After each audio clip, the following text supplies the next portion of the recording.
Olá! Hoje, segunda-feira, 30 de janeiro de 2017. Quem está à procura de emprego e deseja se recolocar no mercado de trabalho, preparar um bom currículo, olha, pode ajudar sim na hora de conquistar uma vaga, hein? No programa Acessa São Paulo, o candidato vai encontrar um minicurso online que vai ajudar na elaboração desse currículo. Bom, com informações práticas e de fácil entendimento, a ferramenta mostra os passos para preparar o resumo profissional, né? Além da orientação para os candidatos enfrentarem dinâmicas de grupo e entrevistas de emprego. Os interessados podem acessar o site que é Minicursos SP, acessa sãopaulo.sp.gov.br. Agora, já quem não tem, né, o acesso à internet e deseja conhecer os cursos, pode ir a um dos postos do Acessa São Paulo, em funcionamento no estado. Os atendimentos são gratuitos. Vamos saber agora dos destaques dessa edição. Mansão, numa das avenidas mais importantes de São Paulo, reúne obras, exposições, cursos e até saraus. Pontos turísticos e símbolos de São Paulo têm um novo olhar retratado por artistas deficientes, a partir de agora no Jornal da Assembleia. A Casa das Rosas, em São Paulo, é um espaço cultural voltado totalmente para a literatura. A mansão, construída em uma das avenidas mais importantes da cidade, a Avenida Paulista, reúne obras, exposições, cursos e até saraus. A exposição As Ideias Concretas, Poesia 60 anos adiante, dá as boas-vindas ao visitante.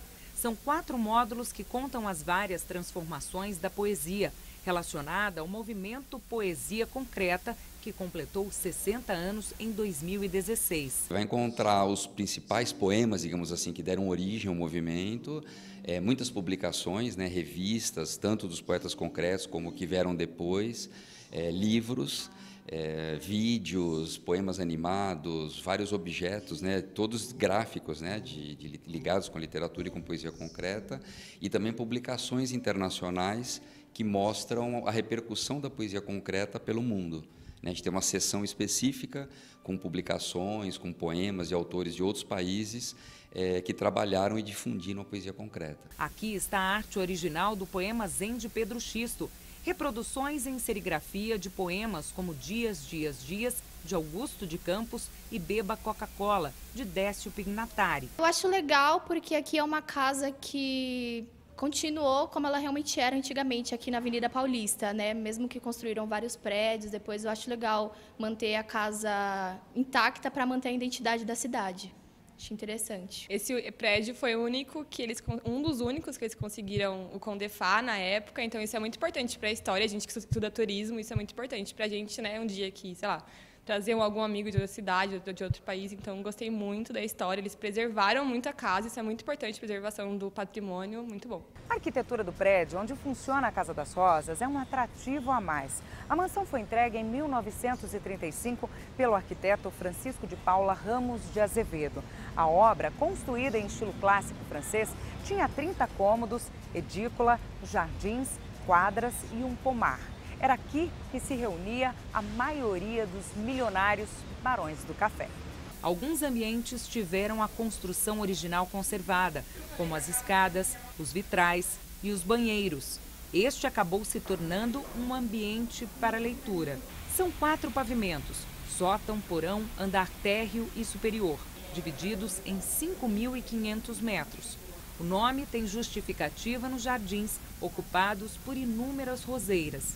E aqui tem muito mais, como a exposição Estrutura Explodida de Haroldo de Campos. Além de exposições, acontecem cursos, oficinas, palestras, simpósios, e acontecem também saraus, encontros em que as pessoas falam poemas e discutem literatura. Nós também exibimos filmes, de vez em quando temos programação de filmes, e às quintas-feiras, frequentemente temos programação de filme exibido no jardim da casa, na área externa, e que é uma programação que é bastante frequentada, bastante procurada. É um espaço muito agradável, né? Além de ser uma casa muito bonita, muito bem localizada na Avenida Paulista, é um espaço muito agradável que onde as pessoas se sentem muito bem, acredito. No Espaço Palavras são 4.000 livros à disposição. Rodrigo é frequentador assíduo. Estudante de letras, fez do espaço uma extensão da universidade. Eu acho que é um espaço bastante confortável para a leitura, né? Ele tem bastante, é bastante espaçoso aqui, é um lugar mais tranquilo, mesmo no meio da Avenida Paulista, assim, que é muito barulhenta, é um lugar confortável. O Jânio Quadros faria 100 anos se fosse vivo. E para comemorar a data, uma exposição no Palácio dos Bandeirantes retrata a carreira e a história política do ex-presidente da República. Eu vou chamar agora a repórter Priscila Silvério, que se encontra neste momento lá no Palácio do Governo, né, Priscila, para falar mais sobre essa exposição do ex-presidente da República, o Jânio Quadros.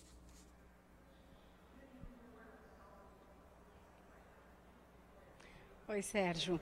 Bom, aqui no Palácio dos Bandeirantes, em que está a exposição, são vídeos, fotos, documentos e até pinturas de Jânio Quadros. Como você já disse, presidente do Brasil e também que foi vereador, prefeito, deputado federal, deputado estadual e também governador. Bom, quem vai falar um pouquinho mais para a gente sobre essa exposição é a curadora aqui do Palácio, Ana Cristina Carvalho.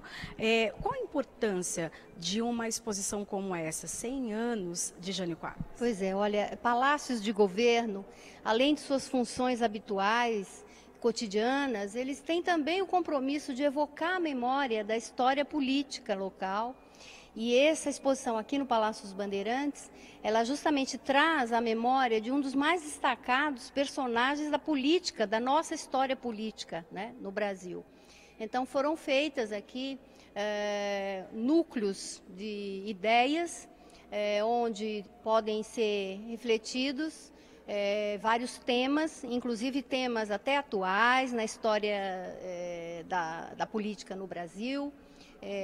Uma linha do tempo, onde se mostra desde o seu nascimento e o seu início do ex-presidente Jânio Quadros como professor de história, professor de geografia e professor de português no Colégio Dante Alighieri. Depois, uma outra face da personalidade do Jânio, que é Jânio como artista. É interessante porque muitas pessoas nem sabem, nem conhecem essa fase dele. Na década de 1970, ele começa a pintar alguns quadros e fez uma série que se chamou Minhas Bonecas, onde ele expôs numa galeria na década de 1980. E essa linha do tempo também conta toda essa trajetória política do presidente, desde vereador até presidente, e num recorde de tempo de cerca de 12 anos. Né? E todas as suas formas de comunicação, de marketing político, os símbolos importantes, que é a vassoura, que não só varria a corrupção, mas era um símbolo muito significativo. Jânio, um campeão também, o que se mostra aqui, um campeão das eleições, né?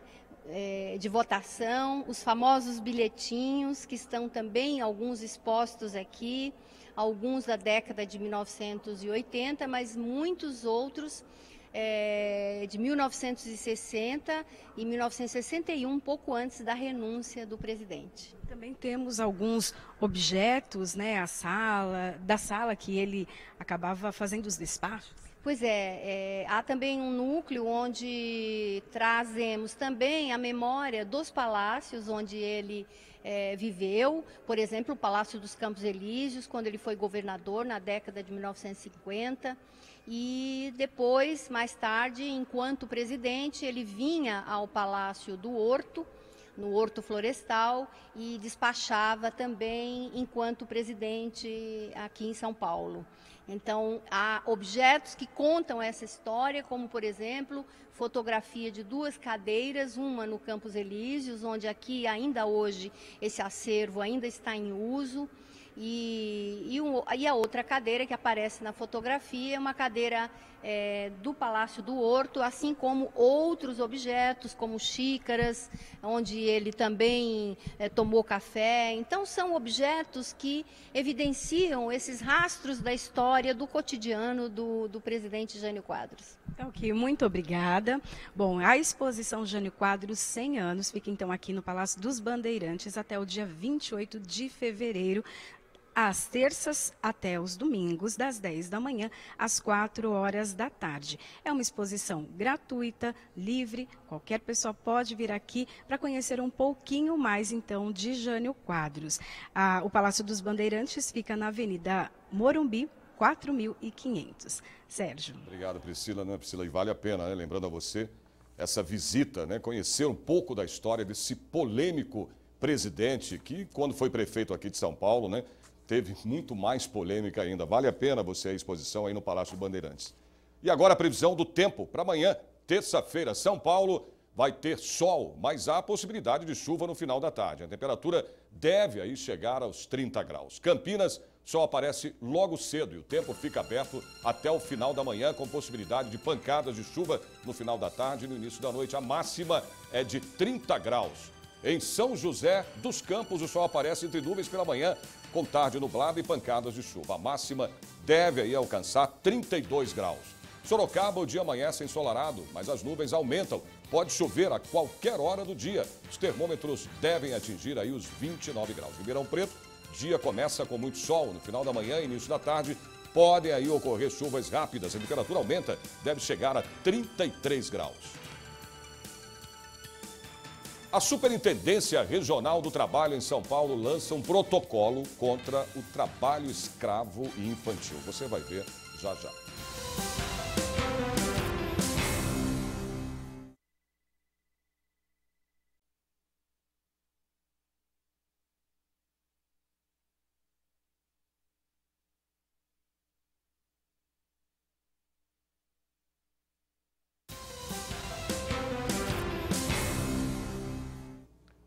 Pontos turísticos e símbolos de São Paulo têm um novo olhar retratado por artistas deficientes. É a exposição São Paulo Terra Boa, que acontece no Memorial da Inclusão, aqui na capital paulista. Estação da Luz, Planetário do Ibirapuera, Museu do Ipiranga, Teatro Municipal. Para homenagear os 463 anos da cidade de São Paulo, 19 artistas mostram obras da cidade e do estado de São Paulo com quadros pintados com os pés e com a boca. É maravilhosa, né? Você percebe a expressão de cada um, porque às vezes a gente não consegue pintar nem com a mão e eles conseguem fazer isso com os pés, com as bocas, é uma forma de superação. Pinacoteca, Monumento às Bandeiras, Museu do Ipiranga. Em uma rápida visita ao Memorial da Inclusão, o visitante tem acesso a 19 obras de artes retratadas com rigor e realismo. A exposição São Paulo Terra Boa busca despertar o interesse da população pela arquitetura, a arte e a cultura. Cada tela, com técnicas de óleo sobre tela, tinta acrílica ou aquarela, revelam mais que a beleza de cada local. As obras aqui, elas retratam de forma mais, digamos, realista alguns símbolos da cidade de São Paulo. Então é quase uma retratação quase fotográfica, né? E não são obras, por exemplo, que alargam mais a interpretação. A exposição no Memorial da Inclusão, que fica dentro do Memorial da América Latina, vai até o dia 23 de fevereiro, das 10 da manhã às 5 da tarde. O endereço é a Avenida Auro Moura de Andrade, 564, próximo ao metrô Barra Funda, na capital paulista. A programação, inclusive, da exposição permanente pode ser acessada no site www.memorialdainclusão.sp.gov.br. Nós precisamos ter um olhar diferente, né, do deficiente visual, do deficiente físico. Eu acredito que a sociedade ela precisa se abrir mais, né, e ver o quanto eles são capazes, né, como eles podem superar os limites, assim como nós também temos as nossas limitações e a gente também precisa dar conta dessas limitações. Um bom presente para São Paulo, 463 anos, trazer uma visão diferente de artistas que tem esse olhar diferenciado. Sim, é um presente muito especial e de uma forma muito nobre para a nossa cidade. A Superintendência Regional do Trabalho em São Paulo lançou um protocolo de atuação conjunta de combate ao trabalho escravo infantil. O objetivo é otimizar as ações e também alcançar melhores resultados na guerra contra esses crimes. O problema é antigo. Desde 1995, a luta de combate ao trabalho escravo e infantil no Brasil existe. De lá para cá, foram muitos casos descobertos, empresas autuadas, empregados libertados das situações degradantes em que trabalhavam. Mas, segundo o auditor fiscal do Programa Estadual de Combate ao Trabalho Escravo, ainda há muito por fazer. Por isso, a importância do protocolo. É um protocolo que busca criar, enfim, uma afinidade, uma proximidade entre as principais instituições que lidam com a questão do trabalho escravo no estado de São Paulo, né? Notadamente, Poder Judiciário Trabalhista, a própria Superintendência Regional do Trabalho em São Paulo, Ministério Público do Trabalho e a Defensoria Pública da União. Essas entidades todas já realizam trabalhos, cada uma na sua área de atuação, né, de combate ao trabalho escravo. A própria Superintendência há mais de 10 anos já vem realizando operações de combate ao trabalho escravo, né, em todo o estado de São Paulo, em vários segmentos econômicos. Então, o protocolo busca justamente propiciar um ambiente de proximidade, né, no qual essas próprias instituições, sempre que necessário, poderão instar umas às outras e cada uma dentro da sua área de atuação realizar o trabalho para garantia, enfim, de aumento, de ampliação da efetividade do combate ao trabalho escravo no estado de São Paulo. Segundo dados da OIT, a Organização Internacional do Trabalho, ainda existem pelo menos 21 milhões de escravos e escravas em todo o mundo. No Brasil, eles estão tanto nas áreas rurais quanto nas urbanas. Ele estaria principalmente no trabalho doméstico, né, e também na exploração sexual, né? O trabalho doméstico é difícil de ser, reconhecido exatamente por causa da inviolabilidade do lar, né? Então a fiscalização não tem autoridade para entrar numa casa. E o outro tema da exploração sexual, que assim como o trabalho escravo, é um crime e, portanto, é difícil também de ser diagnosticado.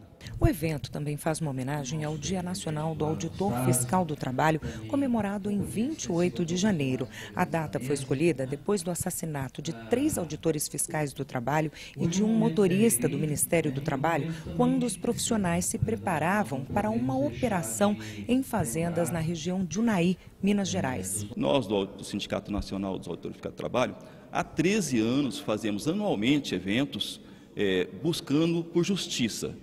Os executores do crime estão condenados e presos. E os mandantes, embora condenados a apenas de mais de 100 anos, estão recorrendo em liberdade. Então, a nossa missão do sindicato é exigir que essa justiça seja feita e que os mandantes que mandarem executar todos os auditores fiscais do trabalho e auditores sejam presos, sejam exatamente presos e cumpram a sentença que foi estabelecidas a ele. Em memória dos colegas, houve um minuto de silêncio. A Superintendência Regional do Trabalho também conta com uma exposição fotográfica que retrata a realidade de trabalhadores em situação de escravidão. As imagens foram captadas pelo auditor fiscal e fotógrafo Sérgio Carvalho. A fotografia, ela tem essa capacidade, sempre a fotografia documental, humanitária, sempre procurou denunciar situações de dificuldade, de falta de direitos humanos, de direitos políticos, crimes ambientais, e aqui não foge muito a essa regra, a essa tendência da fotografia humanista de denunciar uma situação de degradância, de escravização. Faz parte da fotografia como linguagem artística, como expressão pessoal. Mais previsão do tempo para amanhã em outras cidades do interior e também do litoral do estado. Vamos aí à cidade de Santos. O sol aparece e o tempo fica aberto até o final da manhã, com possibilidade de chuva rápida no final do dia. A temperatura máxima chega a 31 graus. São José do Rio Preto, sol com um grande aumento de nuvens no final da manhã, chuva à tarde e à noite. A temperatura alcança 31 graus. Mogi das Cruzes, o dia começa com sol e períodos nublados. Na parte da tarde, com possibilidade de chuva a qualquer hora do dia. A máxima é de 29 graus. Piracicaba, sol aparece pela manhã com aumento de nuvens e chuva rápida à tarde e à noite. Temperatura alcança 31 graus. A crise econômica do país reflete nas administrações municipais e gestores públicos se encontraram aqui na Assembleia Legislativa. Voltamos já.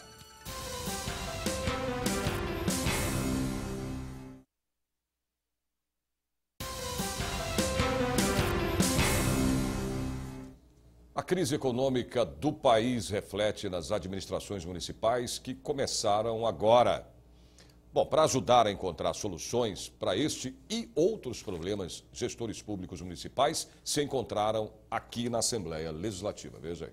O prefeito da cidade de Avaí, centro-oeste de São Paulo, está no primeiro mandato. Assumiu o cargo em janeiro, mas está muito preocupado. Nós somos uma pequena cidade com 5 mil habitantes e com uma dívida estimada em 6 milhões de reais para um município que tem 1 milhão e 200 de arrecadação mensal. Com folha de pagamento em atraso, 13º em atraso que nós estamos amortizando agora e sem perspectiva de futuro. A gente não sabe realmente o que vai fazer com tanta falta de dinheiro e endividamento. Em busca de apoio, o prefeito veio à Assembleia Legislativa de São Paulo para participar do encontro de gestores públicos municipais promovido pelo deputado Coronel Camilo do PSD em parceria com o ILP, Instituto do Legislativo Paulista. É sempre importante começar bem e os prefeitos estão começando agora. E o ILP, o nosso instituto, dá um grande apoio. Nós pretendemos, inclusive, eu participo do ILP, trazer muito mais eventos desse, que a gente possa preparar, né, os nossos legisladores aí nas câmaras municipais, que a gente possa ajudar os prefeitos a fazer um bom mandato nesse momento de crise. O palestrante da manhã foi o presidente do Tribunal de Contas do Estado de São Paulo, Dr. Dimas Ramalho. Ele falou sobre o controle de gastos e deu dicas para que os gestores, principalmente os que assumiram recentemente, não errem nas prestações de contas do município. Um dos principais desafios na gestão de recursos públicos para este ano é a queda na arrecadação dos municípios. Mas o Tribunal de Contas dá um conselho: é preciso fazer a lição de casa. A gente tem que fazer no orçamento como faz na casa da gente, gastar o que recebe. Recebeu menos, gasta menos, prioriza. Entre uma festa, educação, educação. Entre uma viagem particular da gente que não dá para fazer, adiar. O Brasil sempre passa por problemas, passamos por inúmeros problemas e superou.